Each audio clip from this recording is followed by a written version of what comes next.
This is Jared with Stampede Blue, and this is your Indianapolis Colts post-game wrap. And of course, the Colts lost today on the road to the New York Jets, and the final score was 39-27.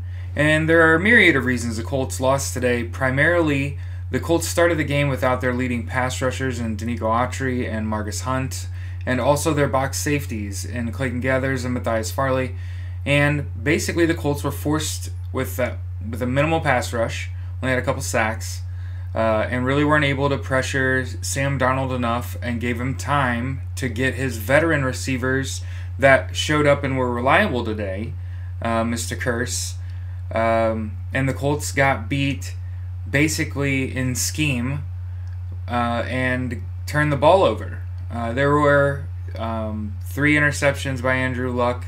The Colts, Malik Hooker had an interception himself. The Colts managed to force turnovers, but were only able to get field goals out of those. And lost in principle because when they got a turnover, they didn't convert it into a touchdown. And when the Jets got turnovers out of us, they scored 14 points, 17 technically, but 14 points on touchdowns on turnovers. Again, if you look at the final score, it's only a 12-point ball game. So if you think about the Colts potentially holding on to the football there and not turning it over and not giving up touchdowns, the Colts should have won today.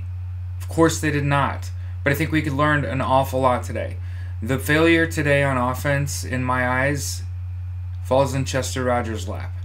Chester Rogers was targeted 10 times and relied on heavily today and only caught 4 balls. Yes, he caught a touchdown. Yes, he flashed some athleticism, and yes, he can play this game. But he's not even close to a number 2 wide receiver. Ryan Grant went down with an injury, and so did Marcus Johnson. The Colts wide receiver corps is depleted and started the day without T.Y. Hilton. Eric Ebron and Andrew Luck continued their rapport and scored another touchdown and made some fantasy owners happy and proud. Andrew Luck was 23 of 43 for 301 yards and 4 touchdowns, but again, threw 3 interceptions. And I think we can all agree that 2 of those aren't really on Andrew Luck. There was some conversations between myself and some of my cohorts today about walking the line between Andrew Luck throwing a bad ball and Andrew Luck throwing an interception. The problem is that, from what I see, Andrew Luck largely makes the right decision 99% of the time. Yes, he walks the line between being dangerous and unnecessarily and not taking calculated risks, but we all do. That said, he does the right thing so frequently that the impetus is on the receiver to make the catch, right? We can all agree. Whether or not you think Andrew Luck is perfect, one of the things you have to acknowledge is that if you have enough separation for Andrew to put a ball on you, you better reach out and grab that ball and come down with it. And when you don't, and you try to catch the ball with your body, Ryan Grant,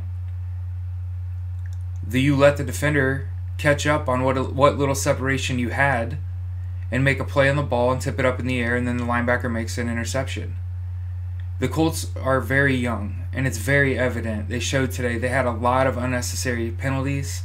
I was kind of pointing out that Danico Autry didn't play, and Toure did play. Toure had that face mask penalty late, and then there were a couple penalties that weren't called and all that. We can get into all that again, but I'm just tired of doing it. The reality is, the danger of youth is that it's dangerous and stupid.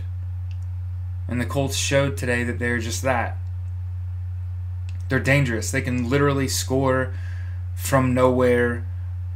It's going to take them some time, though, because I don't think they've got any real downfield threats unless they're inside 30. And they really can rely on their tight ends. I think that's one of the things I was talking with my cohorts today about, is the Colts use their practice squad like they're players on the roster, and you're just calling them up when you need them. And, case in point, Eric Swope caught his 2nd touchdown of the season today. That's awesome to see that your staff is utilizing their roster to its maximum potential, right? And if we can just acknowledge that the Colts were without their 2 best pass rushers, their 2 best box safeties, which their primary job in a zone coverage scheme is to stop yards after the catch. And if you look at the plays the Colts gave up today, the Colts were forced into a zone, forced to give up a short throw, and then try to make a play on the ball. And if that guy makes one guy miss, it's first down. They move the ball. So the Colts and Jets are closer than you think, and this game was closer than you think. And I think if you're the Jets, you got to be really happy about Sam Darnold. But just like the Jets, the Colts did not have reliable wide receivers, and this is kind of one of those games where I think you could make a play for a guy and potentially trade for a guy. But with Marcus Johnson going down, with Ryan Grant going down, with T.Y. Hilton down, Zach Pascal's okay, Eric Ebron's good, and you've got some tight ends. Guys will get healthy, Jack will come back. The Colts offensive line did not give up a sack today, so I think that's worth pointing out. And the Jets scored 42 points at home, which is the most points they've scored since 2012. So if the Colts could quit shooting themselves in the foot and making a bunch of dumb mistakes, which is the danger of being young, right? When you're young, especially when your leaders are hurt, right? Like T.Y. Hilton's probably a big presence in the locker room, right? I think we know he is. He's a veteran wide receiver. When he's not playing, guys aren't playing. And I hope to see guys go out of their way next week to focus on catching the ball. And I hate hearing the commentators say, oh, he tried to run before he made the catch. And I feel like when you're looking at a young guy, a young athletic receiver, they say it a lot. He's looking to celebrate in the end zone before he gets there. And I think the Colts skill players need to work on that. They need to work on making the catch and making sure you don't fumble. Robert Turbin, who for the record had 4 rushes for 10 yards and a fumble. But yeah, the Mack show returned. Marlon Mack had 100 yards rushing, I think. Some gashing runs in the second half, just straight up the middle for like 9 yards. I'm like, what? So there's obviously some bright spots, but when you start the game without 4 really important defensive players and your best wide receiver, and you play against a relatively healthy team, you're going to lose when they use their veteran receivers and their mismatches to beat you. The Colts primarily got beat by Curse and Pryor today. The Colts held one of the better rushing attacks in the NFL to 3 yards a carry. So really the Colts got beat in scheme because of injuries. That, and I think the Colts are lacking at the cornerback position, but that's for guys, that's above my pay grade.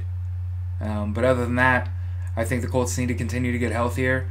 And again, like I said, stop shooting themselves in the friggin' foot, because this is what we're going to talk about every week. You know, we ran the football today.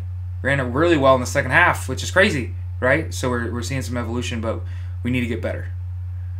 This has been Jared with Stampede Blue. This is your Indianapolis Colts post-game wrap. You all have a great week. We'll see you next week.